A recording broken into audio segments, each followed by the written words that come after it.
Les invito a abrir sus Biblias, hermanos, en la carta de Pablo a Tito,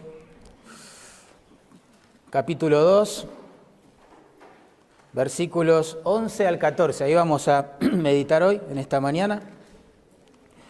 Tito, capítulo 2, versículos 11 al 14.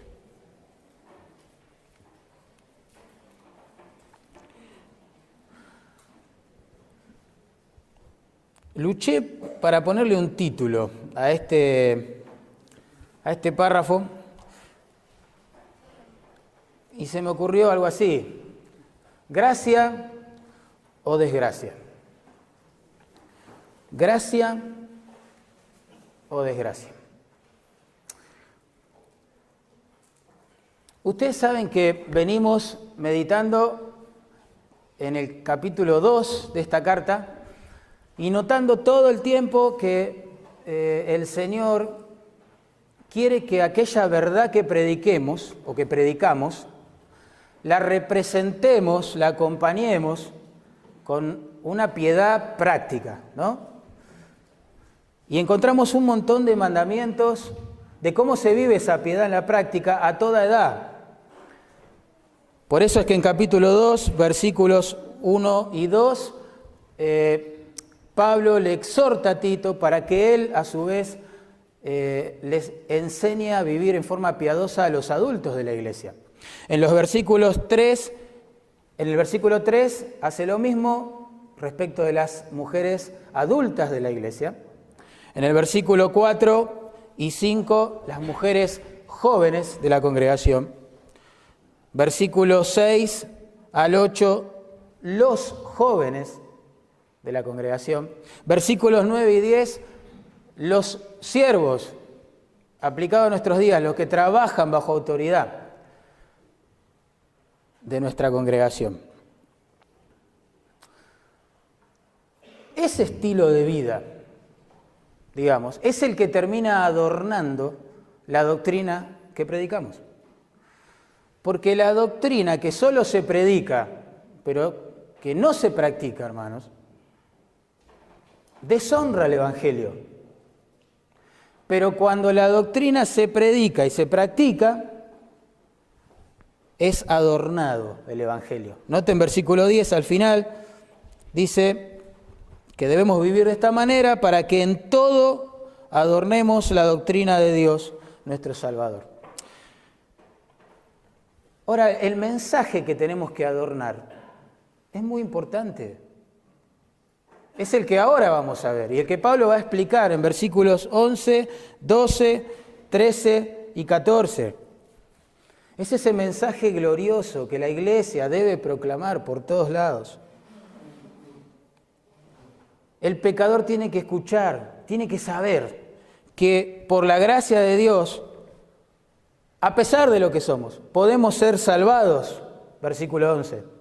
Podemos ser santificados, versículo 12, seremos glorificados, versículo 13, y podremos ser activos en el servicio al Señor, versículo 14. En resumen, o nos aferramos a la gracia de Dios para ser salvos, para ser santificados, para ser luego glorificados y activos en el servicio, o es una desgracia. La religión le hace creer al hombre que puede llegar a Dios prescindiendo de su gracia, que puede llegar a Dios haciendo méritos suficientes. Y eso es una desgracia. Porque lo que vamos a ver en este pasaje es que eso es imposible. Eso es imposible. Porque ya hemos quebrantado la ley de Dios y lo que merecemos no es perdón ni vida eterna, sino condenación eterna. Pero hacerle creer a alguien que está en esa condición, que está perdido por su pecado, que puede hacer méritos para revertir esa situación, es tremendo. Es un veneno mortal. Es un mensaje diabólico. Por eso digo, o gracia o desgracia. Vamos a orar y a pedirle al Señor que ilumine este pasaje de la palabra para nosotros. Señor, gracias por tu palabra. Tú sabes que somos ovejas y que necesitamos escuchar tu voz. Nuestra mente se confunde, Señor, y a veces hay cosas que no entendemos, que no vemos.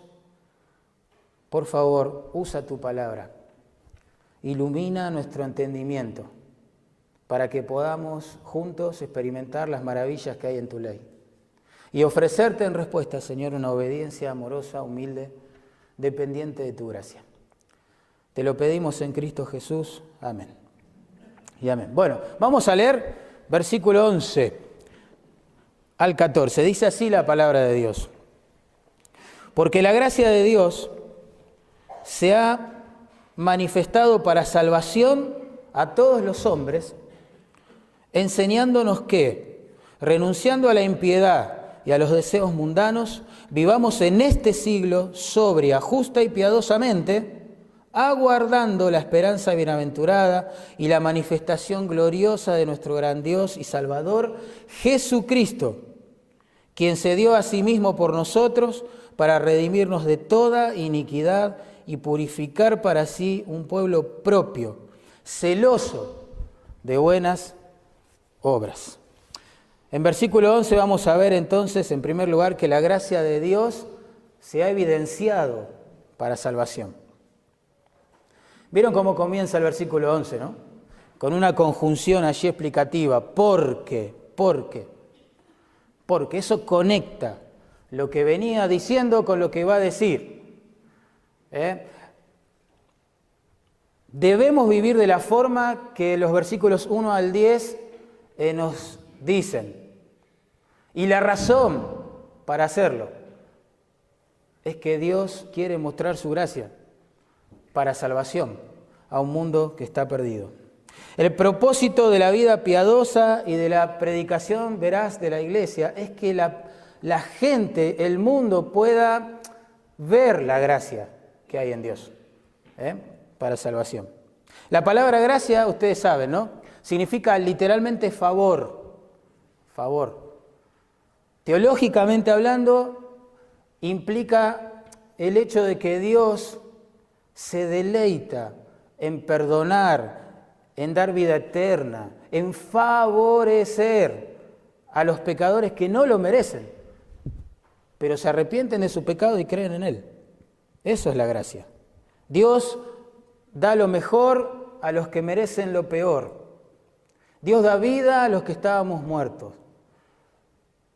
Dios reconcilia a aquellos que eran sus enemigos. Dios justifica a los culpables de pecado a través de la muerte de su Hijo. Eso es gracia. Dios da, como dijo Héctor recién, lo que no merecemos. Dios da lo mejor a los que merecen lo peor. Eso es gracia.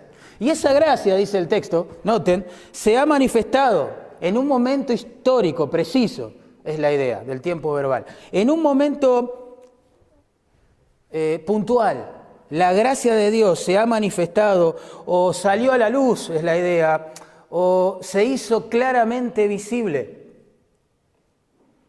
Ahora, es importante entender esto, porque Dios siempre ha sido rico en gracia. En el Antiguo Testamento, ya Dios le decía a su pueblo, anunciando su caída, su pecado y su futura restauración, que Él los iba a amar de pura gracia. Dios siempre fue rico en gracia.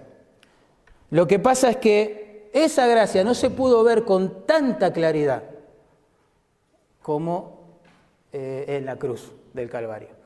Cuando el Dios de los cielos se hace hombre y decide morir, sacrificarse, ¿sí? A sí mismo, en nuestro lugar. Allí se ve la gracia de Dios. En 2 Timoteo 1, 9 y 10, Pablo dice que la gracia ha sido manifestada por la aparición de nuestro Salvador Jesucristo. Juan dijo que Él trajo la gracia y la verdad. La idea es la expuso, el mismo concepto.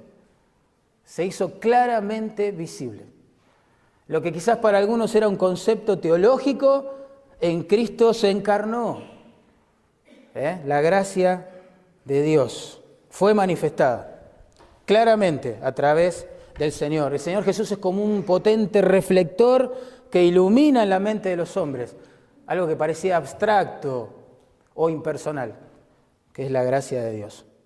¿A quiénes se ofrece esta gracia? Fíjense bien el texto. Dice allí, para salvación a todos los hombres. Para salvación a todos los hombres. Bueno, esto no significa claramente que todos los hombres van a ser salvos, porque eso contradeciría el resto de las Escrituras, y Dios no se contradice a sí mismo. Lo que significa es que la oportunidad de poder ser salvados, lo que significa es que la cruz de Cristo Jesús ha hecho salvables potencialmente a todo pecador, porque con un solo sacrificio fue suficiente para expiar el pecado del mundo.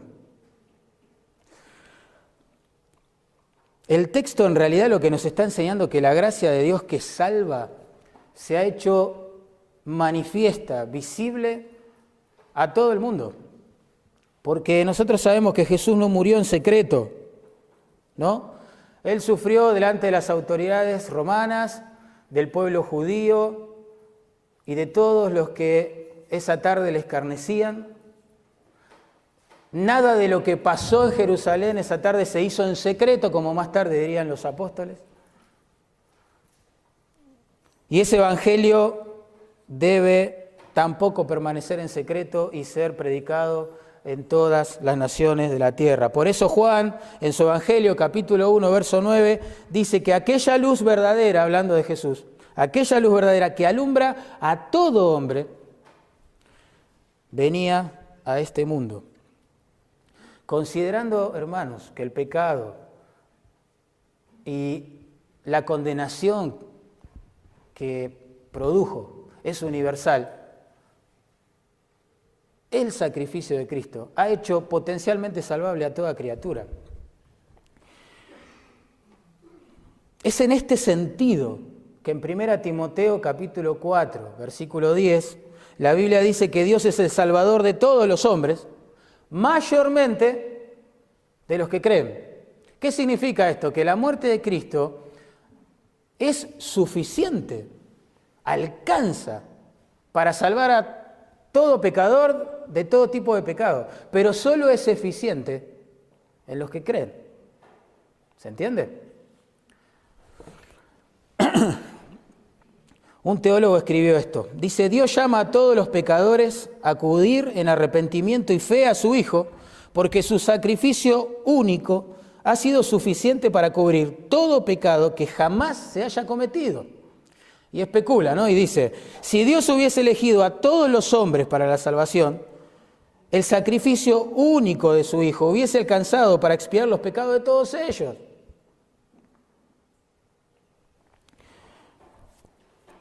Entonces, ¿por qué se pierde el hombre? En Juan 3:18 dice, el que en él cree no es condenado, pero el que no cree ya ha sido condenado, porque no ha creído en el unigénito Hijo de Dios.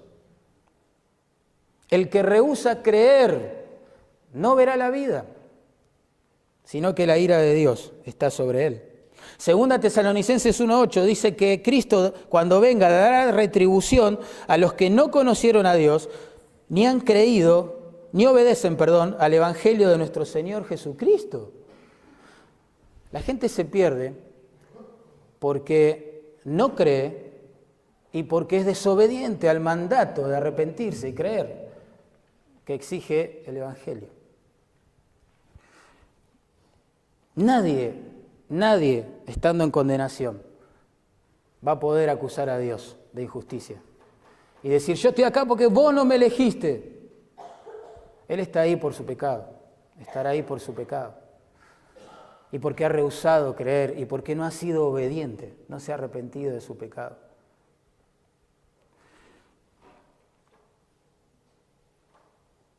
¿Cuál es el propósito de la gracia de Dios? El texto dice, se ha manifestado para salvación. Salvación. La palabra que se traduce salvación allí significa liberar o rescatar, ¿recuerdan eso? Y presupone una situación crítica, desesperante, de la cual el hombre precisa ser rescatado. ¿Y cuál es esa situación dramática en que el hombre está? Aunque no piense mucho en esto, ni se lo pregunte y a veces ni le importe. Aunque en los medios de comunicación no se plantee esta pregunta. Pero ¿cuál es esa situación desesperante en que está el hombre delante de Dios? De la cual debe ser rescatado por Dios. ¿Saben cuál es? Es muy simple, estamos perdidos. Hemos quebrantado la ley de Dios. Y si Dios es el juez justo de toda la tierra, como lo presenta la Biblia, tiene que condenar a los transgresores. Y eso es desesperante porque ya lo hemos hecho. Ya hemos quebrantado la ley de Dios. Hemos violado sus mandamientos. ¿Sí? Ya hemos codiciado lo que no nos pertenece. Ya hemos adulterado con la mente. Y quizás de acto también. Ya hemos mentido. Ya hemos tomado su nombre en vano muchas veces. Hemos pecado. Y eso es desesperante, porque si Dios es justo, insisto, tiene que condenar a los culpables. ¿Qué pensaría usted de un juez terrenal que deja ir en libertad a un asesino, a un homicida, con solo guiñar el ojo y firmar un papel? ¿Qué pensaría usted? Diría, acá no hay justicia, y se quejaría, y es cierto, está bien pensar así en ese caso. ¿Qué podríamos decir de un Dios que mira para otro lado cuando sus criaturas pecan? Y que no le importa, y que es bonachón, y comprometiendo sus propias leyes, su justicia, borrando con el codo lo que ha escrito en su palabra, deja entrar en la gloria a cualquier persona, más allá de lo que piense, crea y cómo viva. No habría justicia. ¿Entienden? Y eso sería una tragedia. Eso es desesperante, ¿ven? Eso es desesperante. Pero Dios dice acá que reveló su gracia, ¿no? Específicamente en un momento preciso de la historia, sabemos por el resto de la Biblia, a través de Cristo, para salvar, y esa es la noticia hermosa del Evangelio. Y eso es lo que tenemos que ilustrar con la piedad de vida, que Dios tiene el poder de salvar al pecador y transformar su vida. Dios es Salvador, porque aunque la paga del pecado es muerte y nosotros merecimos morir, Él decide en su gracia sacrificar a su Hijo en nuestro lugar. Él, con su muerte en la cruz, cancela la deuda de nuestro pecado. Nosotros somos los pecadores, nosotros somos los deudores con la justicia de Dios, pero su Hijo, santo y sin mancha, es el que cancela esa deuda muriendo en nuestro lugar. Ese es el Evangelio, precioso de la gracia de Dios. Nosotros merecemos morir. Cristo muere en nuestro lugar. Y todo esto pasa sin que vos o yo se lo hayamos pedido, porque ni siquiera habíamos nacido cuando esto sucedió. Es acá donde entra esta gracia maravillosa de Dios, este plan eterno de redención,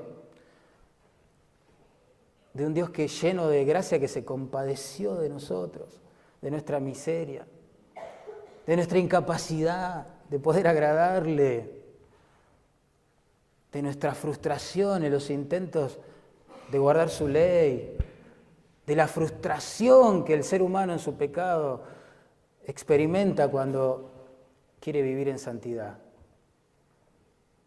La gracia de Dios. Todo lo que no pudimos hacer en nuestro pecado ni alcanzarlo se ha mostrado en Cristo, porque Cristo vivió 33 años, ¿no? Y uno se pregunta, ¿por qué? ¿Por qué no llegó, murió y se fue al cielo? ¿Por qué 33 años sobre la tierra? Porque en esos años Él comprobó su justicia. Él fue sin pecado, sin mancha. Y esa justicia que demostró tener es la que se le atribuye a la cuenta del pecador cuando cree en Él y se arrepiente de su maldad. Y hay una transacción ahí, ¿no? Nuestra cuenta de justicia está en rojo, pero Cristo deposita su justicia allí cuando creemos en Él. Y eso es gracia, porque no lo merecemos. Eso es gracia, es misericordia de parte de un Dios Salvador hacia sus criaturas perdidas, ¿verdad? La clave para entender la gracia es entender que no tenemos méritos delante de Dios. La salvación de la que habla el versículo 11 no es un diploma al mérito y a la piedad del hombre, no, la salvación es un don de la gracia de Dios. No es por obras, no podría serlo, es por fe en aquel justo que atribuye justicia al que cree y se arrepiente de su pecado. ¿Quieren una historia que ilustre esto? La gracia de Dios para salvación. Pensemos en el Monte Calvario. Esa tarde había 3 cruces, ¿verdad? Jesús y 2 ladrones. Uno se burlaba de él, se sumó, digamos, al escarnio del pueblo que contemplaba al Señor de la gloria muriendo en la cruz. El otro, en cambio, se dio cuenta de que Cristo moría por el pecado, por su pecado. Le escuchó decir allí en la cruz, consumado es. Eso significa la deuda ha sido saldada y este hombre, a pesar de haber vivido toda su vida lejos de Dios y en pecado, causándose daño y causando daño a los demás, fue perdonado en ese momento, cuando creyó en el Señor y se arrepintió, porque el Señor le dijo, hoy estarás conmigo, ¿a dónde? En el paraíso. Y uno se pregunta, ¿qué hizo ese hombre para ir al paraíso? Si fue un ladrón toda su vida. La gracia de Dios es la respuesta. Ese hombre no pudo bajarse de la cruz, hermanos, ir a una iglesia. Ese hombre no pudo bajarse de la cruz y pasar por las aguas del bautismo. Ese hombre no pudo bajarse de la cruz y empezar a cantar alabanzas a Dios. De hecho, estoy seguro que no conocía ninguna de memoria. Ese hombre no pudo bajarse de la cruz y comenzar a leer la palabra de Dios.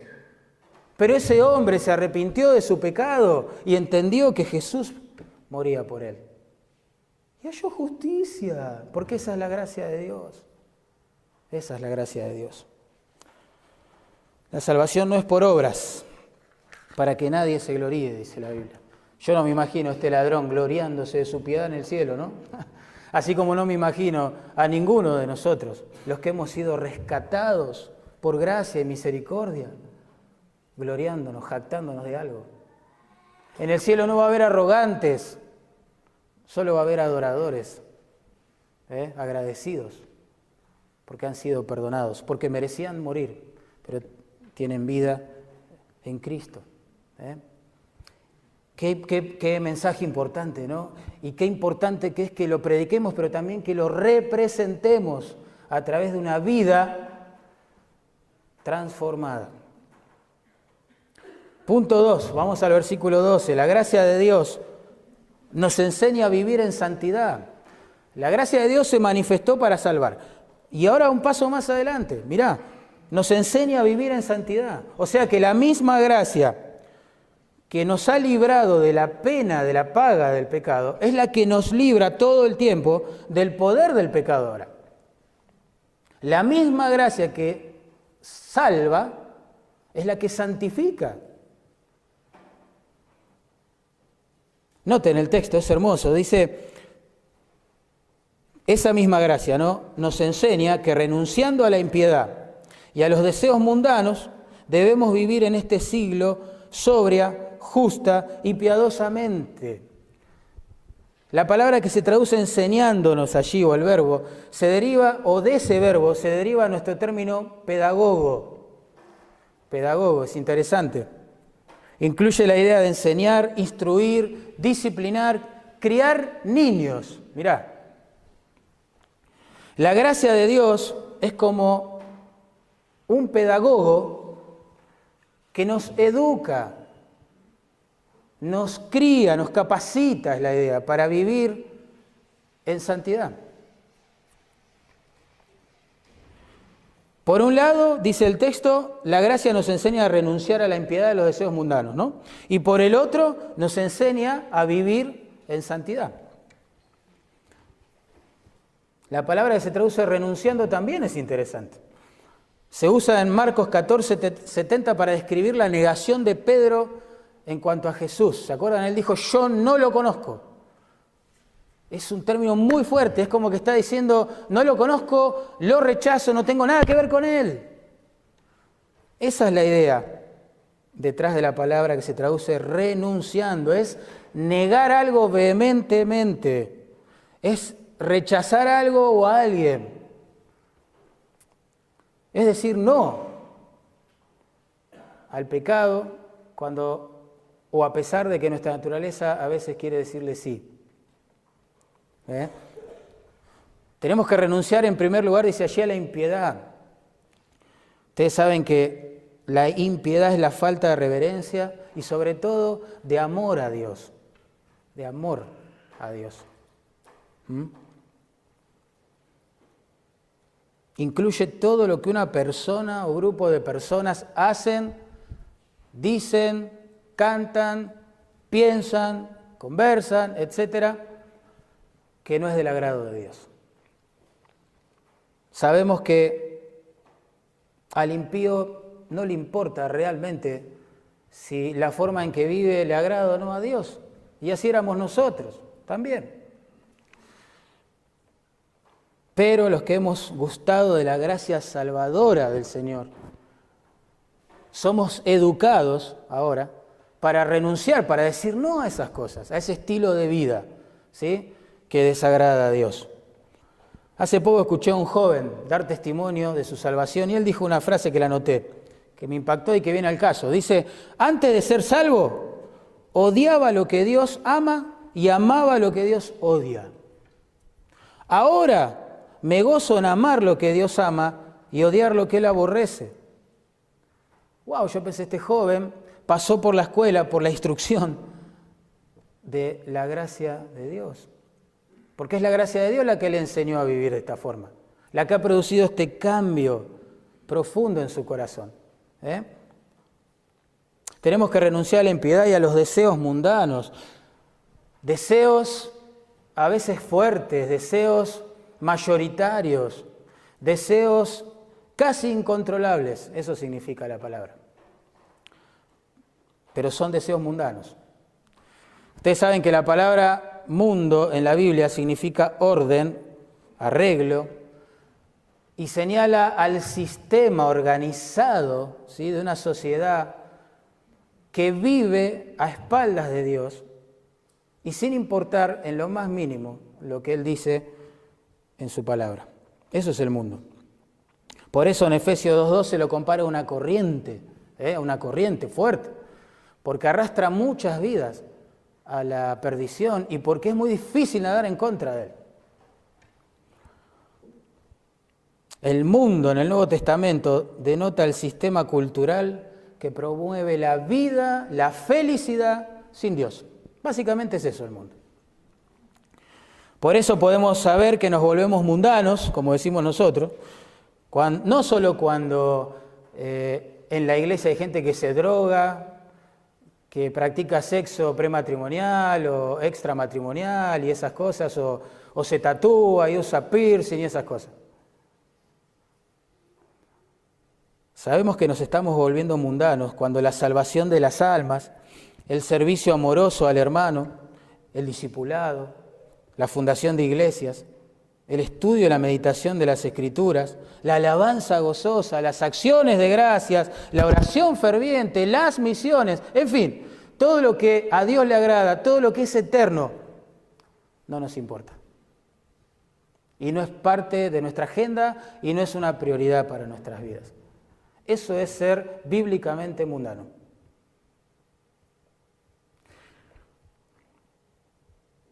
El punto es que la gracia de Dios aquí nos enseña a decir no a estas cosas, a renunciar. Y uno, si quiere conservar esta vida que adorna el Evangelio, tiene que aprender y ser capacitado a la vez, por la gracia de Dios, para decir que no. No. Si uno es diabético, tiene que aprender a renunciar, ¿no?, al azúcar y a las harinas. Si uno es hipertenso, tiene que aprender a decir no a la sal, claro. Y si uno es cristiano, salvo por la gracia de Dios, tiene que aprender a decir no a la impiedad y a los deseos mundanos, si es que aspira a adornar, a embellecer el Evangelio. Eso por un lado. Por el otro lado, este pedagogo que baja de los cielos, la gracia de Dios, nos enseña no solo a decir no a lo malo, sino a decir sí a lo bueno. La vida cristiana no es una serie de prohibiciones, no, no, no, todo no, y punto.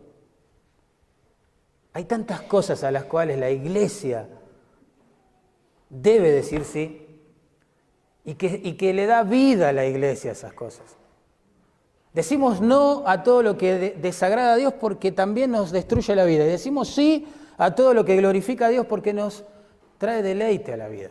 Por eso dice que debemos aprender a vivir en este siglo, en esta sociedad que acabé de describir, no aislándonos de esta sociedad, sino en medio de esta sociedad, de manera sobria, justa y piadosa, dice allí. La palabra que se traduce sobria significa una mente, o describe una mente moderada, una cabeza que está bajo control, digamos, el control de la palabra de Dios. Una mente que se va renovando con la palabra de Dios. Eso nos enseña la gracia de Dios. Por eso cuando uno es salvo, el Espíritu Santo constantemente lo está trayendo hacia las Escrituras. Constantemente. ¿Te diste cuenta de eso? ¿Te pasó eso? Hasta el día en que el Señor te salvó, quizás la Biblia era un libro extraño para vos. Un libro que estaba en la biblioteca o ni siquiera lo tenías, como en mi caso. Desde que el Señor te salvó, recurrís todo el tiempo a Él. Es comida, es oxígeno, es sol para el alma. Eso es la gracia de Dios que santifica al creyente, que limpia su mente, que ordena su mente con la palabra de Dios. Debemos aprender a vivir, dice allí, de manera justa también. La palabra que se traduce justa allí describe todo aquello que es correcto a los ojos de Dios. No a los ojos de una sociedad relativista, por supuesto, que a lo bueno le llama malo y a lo malo le llama bueno. Lo que es correcto bajo el parámetro inequívoco y objetivo de la revelación de Dios escrita aquí en su palabra, ¿verdad? Y la gracia de Dios nos enseña a obedecer la palabra. La gracia que salva nos enseña a obedecer la palabra. Debemos también aprender a vivir, dice allí, en forma piadosa. Si la impiedad, digamos, es toda aquella respuesta desagradable a Dios, a lo que Él es y a lo que Él dice en su palabra, la piedad es todo lo contrario.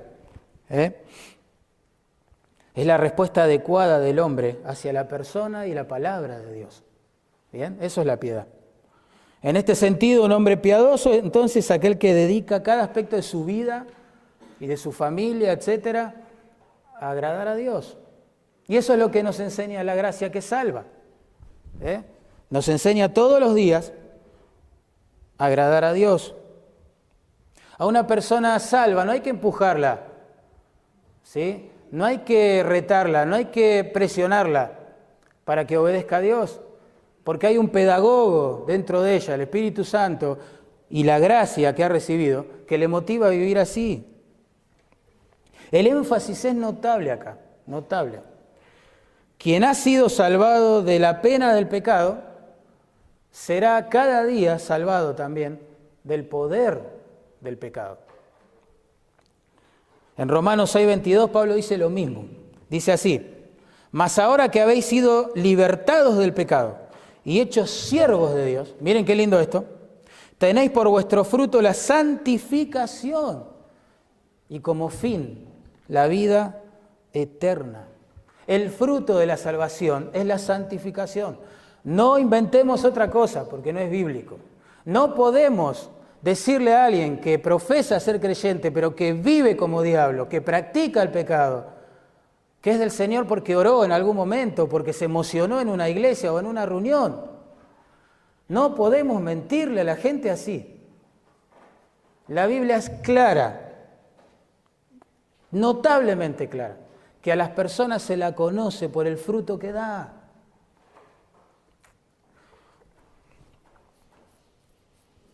Siempre decimos lo mismo, ¿no? Que si de las ramas de un árbol cuelgan manzanas, nosotros concluimos que estamos frente a un manzano, ¿verdad? Si de las ahí está, me confundí, vuelvo. Si de las ramas, ahí está, no me salía la palabra, de un árbol cuelgan peras, concluimos que estamos frente a un peral. Si de la vida de una persona cuelga una santificación, fruto de santificación progresiva, estamos frente a un creyente salvado por gracia. Pero si de la vida de una persona lo único que se ve como fruto es pecado, pecado, pecado, pecado, pecado, pecado y pecado, la conclusión obvia es que estamos frente a una persona incrédula.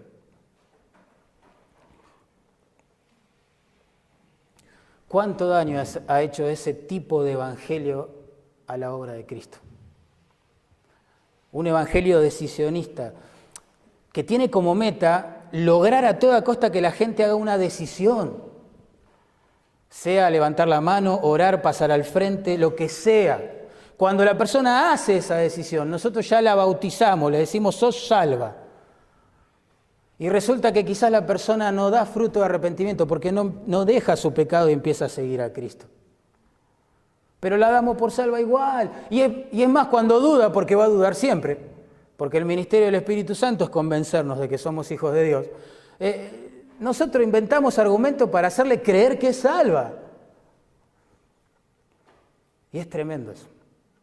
Es dañino, es destructor. Porque esa persona no salva, que no sigue a Cristo, que no se arrepiente de su pecado, se bautiza en la iglesia y todos festejamos. Después se enamora de alguien de la iglesia y se casa y todos festejamos y resulta que es un yugo desigual. Y después esa persona, como se bautizó y se casó en la iglesia, bueno, hay que darle un ministerio. Y resulta que tenemos ministrando gente que no experimentó la gracia, que salva y que santifica de Dios. Y es así que llegamos a nuestros días, donde hay pastores que no creen en la palabra de Dios, teólogos, aunque no lo puedan creer, que descalifican la inerrancia de la Biblia. Pero ¿cómo llegamos a eso? Profesores de seminario, ¿sí?, que no creen en la suficiencia de las Escrituras. Pero ¿cómo llegamos a eso? Todo empieza así. Predicando un evangelio extraño, separando lo que es ser salvo de lo que es ser discípulo. ¿Qué es eso? ¿Dónde está en la Biblia eso? La persona que Dios salva, hermano, es porque se ha arrepentido y ha confiado en Jesús para su salvación. Y el arrepentimiento nunca es invisible, siempre está acompañado de frutos visibles. Esta persona comienza a caminar para otro lado ya, con sus tropiezos, con su caída, como seguimos teniendo todos hasta el día de hoy. Pero ya el norte está marcado. Y allá vamos. Y cuando caemos, nos sentimos miserables y nuestro ser se conmueve y tenemos que volver al Señor en arrepentimiento. Porque todo cambió, ya hay una nueva naturaleza que desea a Dios, que ama a Dios, que se deleita en la justicia. Tenemos que pensar en esto, que la misma gracia que salva es la que santifica sí o sí, progresivamente a la persona. Y en último lugar vamos a pensar en que la gracia de Dios nos enseña, dice allí, a esperar la venida del Señor. La gracia de Dios nos libra de la pena del pecado, dijimos, versículo 11, ¿no? También nos libra de su poder todos los días, versículo 12. Ahora podemos renunciar al pecado y podemos, por su gracia, seguir a Cristo. Antes no. Pero ahora va un paso más adelante. La gracia de Dios también nos libra de la presencia, nos librará de la presencia del pecado. Digo esto porque ese futuro encuentro con el Señor Jesús que plantea el versículo va a traer la remoción permanente del pecado en nuestras vidas. ¡Qué lindo! Oh. ¿Cuánto hace esto que anhelemos la venida de Cristo, no? En 1 Juan 3:2 la Biblia dice esto: amados, ahora somos hijos de Dios. Eso es glorioso. Pero aún no se ha manifestado lo que hemos de ser. Hay algo más glorioso. ¿Qué? Bueno, dice el texto, sabemos que cuando Él se manifieste seremos semejantes a Él, porque le veremos tal como Él es. Seremos semejantes a Él. La Biblia dice que Él va a transformar este cuerpo de humillación nuestra por uno semejante a la gloria suya. Y bueno, Apocalipsis 21 dice que en la ciudad de Dios ya no habrá maldición. Esa es la consecuencia de la caída. Bueno, etcétera, ¿no? Esta insoportable a veces guerra contra el pecado, que nos rodea pero también que está dentro nuestro, llegará a su fin. Qué glorioso. Como decía un predicador, lo más impactante de la Nueva Jerusalén no van a ser las calles de oro, el mar de perla, de cristal o las puertas de perla. Eso es impactante, pero ¿cuánto puede durar, no? El impacto visual de algo. Lo impactante allí van a ser dos cosas. La primera es la presencia de Cristo. Segundo, la ausencia del pecado, hermano. ¿Te imaginas una vida sin pecado ya? ¿No estás a veces cansado del pecado? Del pecado que nos rodea en la sociedad, del pecado que está en nuestro corazón y luchamos y batallan, esos deseos que batallan contra nuestra alma, dice Pedro, capítulo 2. ¿No estás cansado a veces también del pecado y los líos que eso trae a la iglesia de Cristo? Pecado de nuestros hijos, pecado de nuestro cónyuge, pecado de nuestros líderes, pecado. Va a llegar un día donde la guerra cesará. Y todo esto es por la gracia de Dios. Otra vez volvemos al mismo punto. Es la misma gracia la que nos enseña a anhelar ese momento, a esperar ese día, a guardarlo, como dice allí. La idea es a esperar algo de todo corazón, con todo entusiasmo, aguardando la esperanza bienaventurada, dice allí. La esperanza en la Escritura no es una utopía, un cuento de hadas. Es la feliz anticipación de un bien que Dios ha prometido en su palabra. No esperamos cualquier cosa. Lo que esperamos es que Dios cumpla su palabra. Y Dios es fiel y no miente, ¿no? No es hombre para mentir y Él cumple su palabra. Y eso esperamos. Realmente la iglesia espera eso. Que cumpla su palabra. Como los profetas dijeron durante siglos, que Él iba a venir por primera vez. Esperamos que Él vuelva también, como también se anunció por segunda vez, ¿no? Que se manifieste, como dice allí, se revele, se descubra, se corra el velo, para que se pueda ver la gloria de Cristo. En su primera venida lo que vimos es la gracia de Dios a través de Él. Vimos un cordero que se humilla, se inmola en lugar del pecador. Un cordero que según Isaías 53 fue menospreciado. Pero en su segunda venida lo que se verá es un rey soberano. Un glorioso Señor, Salvador, ya resucitado, victorioso, que viene a reinar. Qué hermoso, qué hermoso. Un ejemplo bíblico de esto. ¿Se acuerdan? El monte de la transfiguración. ¿Recuerdan ese evento en Mateo capítulo 17? Allí está narrado.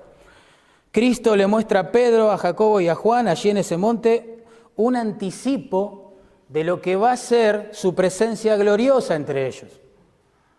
¿Cuál fue la actitud de Pedro luego de ver eso? ¿Se acuerdan? Comenzó a juntar ramas y palos, así en forma desesperada. ¿Para qué? Para hacer una especie de choza o casilla, porque él quería quedarse a vivir allí. Él no quería que eso pase. Él quería estar en la presencia gloriosa de Cristo. Y yo me preguntaba si nosotros queremos lo mismo, aunque todavía no le vemos.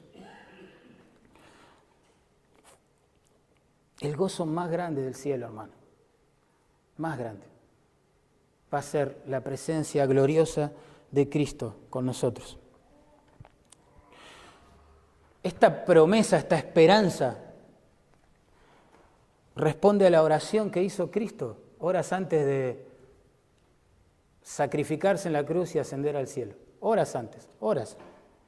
En Juan 17:24 él oró con estas palabras. Dijo: Padre, aquellos que me has dado, quiero que donde yo estoy, también estén ellos conmigo, para que vean mi gloria. Ahí está, que me has dado. Quiero que donde yo estoy, dijo el Señor, ellos estén conmigo. ¿Quiénes son ellos? Los redimidos, los que hemos, por pura gracia y compasión de Dios, experimentado salvación, que se evidenció en una santificación progresiva y que ahora seremos llamados a compartir la gloria con Él.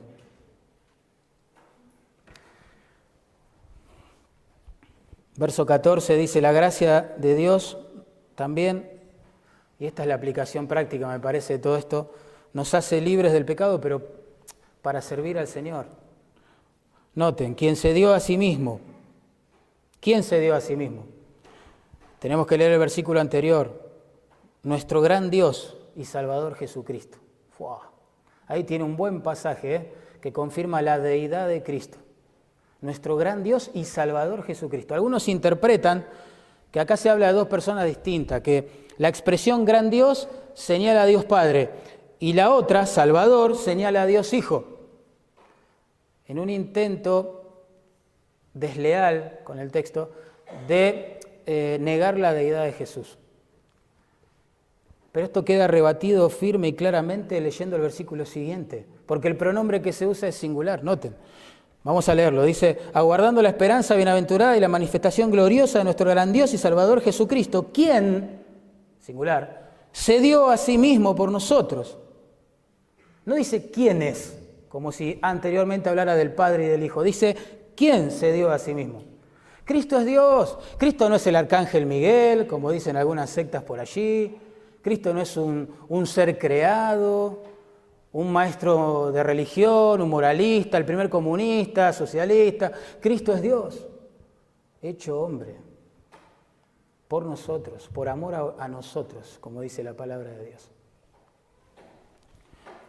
La sublime gracia de Dios nos salvó de la pena del pecado, versículo 11, del poder del pecado, versículo 12, de la presencia del pecado, finalmente nos librará, verso 13, y ahora claramente también nos ha librado de la esclavitud al pecado, porque dice el texto que se dio a sí mismo por nosotros para redimirnos. Recuerdan que la palabra redención significa eso, rescatar a alguien mediante el pago de un precio.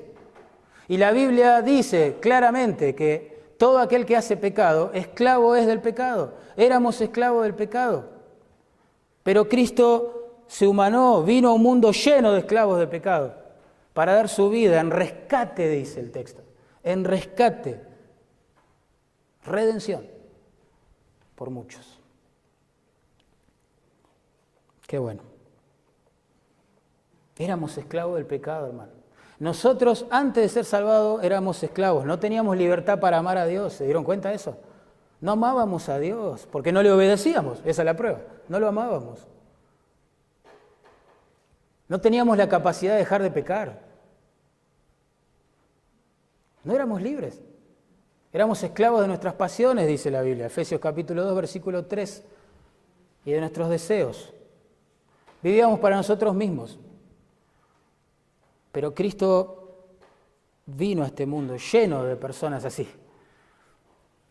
y dio su vida, su sangre, como pago en rescate por muchos. Yo la verdad a veces pienso si hay alguna motivación mayor que esta para que el cristiano se dedique, como dice el texto, a ser celoso de buenas obras, ¿no? No lo sé. No sé por qué a veces somos tan apáticos con el servicio al Señor, los que hemos sido redimidos, no lo sé. No lo sé. Pero Fuimos rescatados de nuestra esclavitud, hermano, al pecado, por la gracia del Señor, por su muerte, tenemos vida. Debería ser suficiente, ¿no? Y no solo que nos rescató del pecado, sino que nos hizo parte de su pueblo, dice allí. Noten, el texto es hermoso, para redimirnos de toda iniquidad, por un lado, y por el otro, purificar para sí un pueblo propio. Somos parte del pueblo de Dios, y vos te tenés que preguntar, como me pregunto yo todos los días, ¿por qué a mí? No somos mejores que nadie. No somos distintos. ¿Por qué? ¿Por qué tanta gracia, hermano? Tanto amor de parte de los cielos para nosotros. Lo cierto es que somos parte de su pueblo. 1 Pedro 2:9 dice, vosotros sois linaje escogido, real sacerdocio, nación santa, pueblo adquirido por Dios. No es que yo le fui en oración y dije, por favor Dios, haceme de tu pueblo. No, Él, a precio de la sangre de su Hijo, me adquirió, me compró. Hasta ese momento, hasta que escuché el Evangelio, nunca se me había ocurrido pedir, no sé, la ciudadanía de los cielos. No pensaba en eso, no me importaba.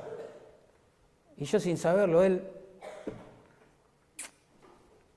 ya había planificado antes de la fundación del mundo hacerme parte de ese pueblo. ¿Cómo puede ser? Tanta gracia. ¿Cómo puede ser, hermano? Lo que siempre me pregunto es, ¿cómo puede ser que todas estas bendiciones espirituales no genere esta responsabilidad espiritual que sigue? Un pueblo propio, qué lindo. Pero un pueblo que debe ser celoso, dice allí, de buenas obras. ¿Usted quiere saber qué clase de personas componen el pueblo de Dios? Bíblicamente hablando. Chan. No es muy halagador, para nosotros. ¿Quiere saberlo o no? Por su cara me parece que no. Sí. Mire lo que dice la Biblia, lo que era nuestra vida sin Cristo. Escuche. Dice, y Él os dio vida a vosotros cuando estabais muertos en vuestros delitos y pecados, en los cuales anduvisteis en otro tiempo, siguiendo la corriente de este mundo. No veo ninguna alabanza ahí, ningún mérito en nosotros. Leo ahora Efesios 2:12, dice así, en aquel tiempo estabais sin Cristo, qué tragedia, alejados de la ciudadanía de Israel, ajenos a los pactos de la promesa, wow, sin esperanza cierta, ¿no? Y sin Dios en el mundo. Tampoco veo méritos.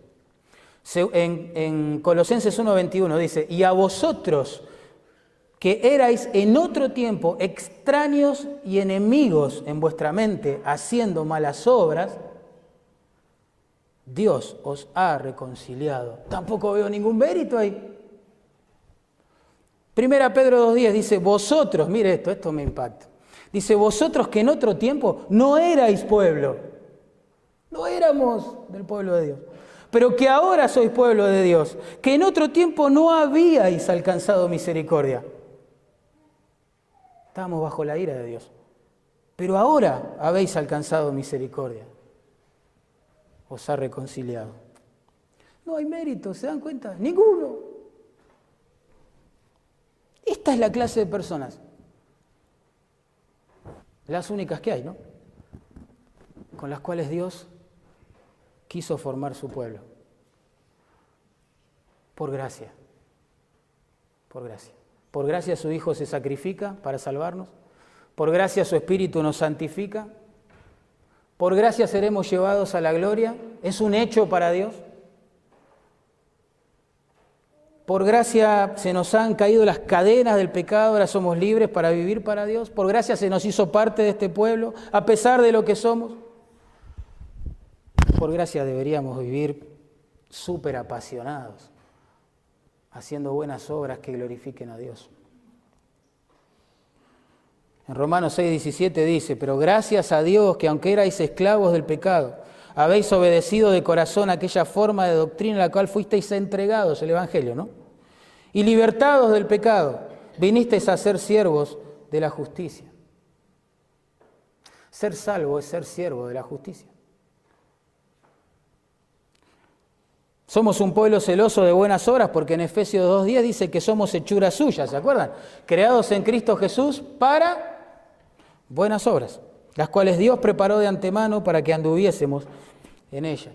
De hecho, la palabra se traduce celoso ahí, identificaba un grupo, se llamaban los celotes en aquel momento. Era un grupo que no velaba en sacrificios, en desvelos, en ayunos, no le importaba el precio que haya que pagar con tal de ver derrocado el Imperio Romano y con tal de ver a sus compatriotas judíos libres. Estaban dispuestos a matar, estaban dispuestos a morir, estaban dispuestos a todos, a todo. Y nosotros, me preguntaba, iglesia que ha sido bañada en gracia, en misericordia, nosotros que éramos esclavos del pecado y ahora se nos ha hecho libres para servir a Dios, nosotros que estábamos muertos en pecado y se nos ha dado vida, nosotros que éramos enemigos por nuestra manera de vivir y pensar y ahora se nos ha reconciliado, nosotros que éramos merecedores de la condenación, se nos ha dado vida, se nos ha alabado, nosotros que éramos hijos de ira y ahora somos hijos de Dios. ¿Cómo puede ser que no mostremos esa pasión, ¿no? Esa entrega total a la causa de Cristo, ¿no?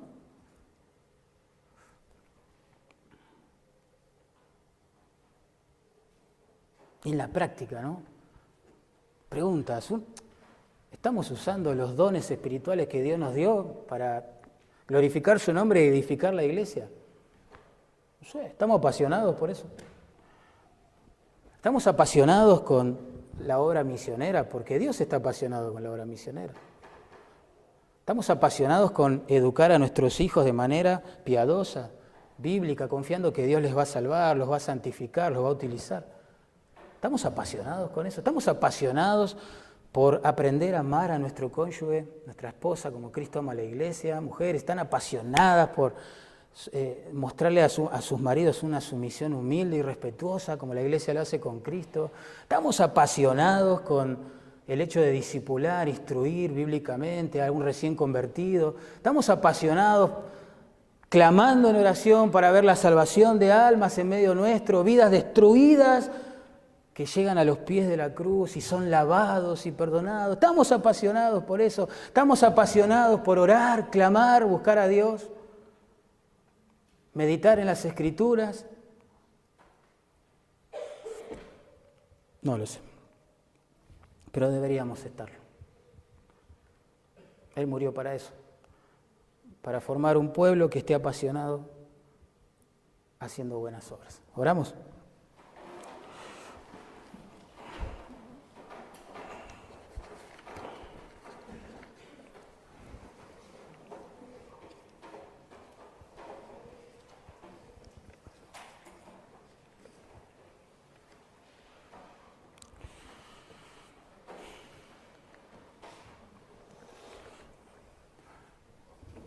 Padre, gracias por tu palabra una vez más y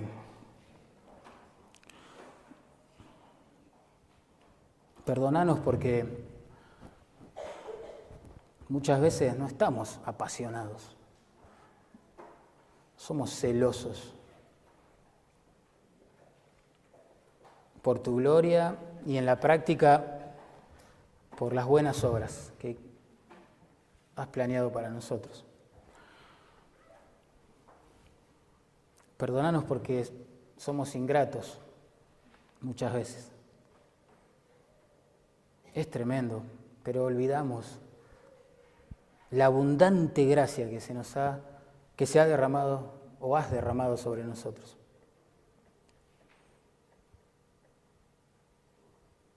Te pedimos, Señor, por favor, que uses el Evangelio para santificarnos todos los días, para hacer de nosotros personas agradecidas, que entregan su vida, que mueren al yo todos los días, que toman su cruz,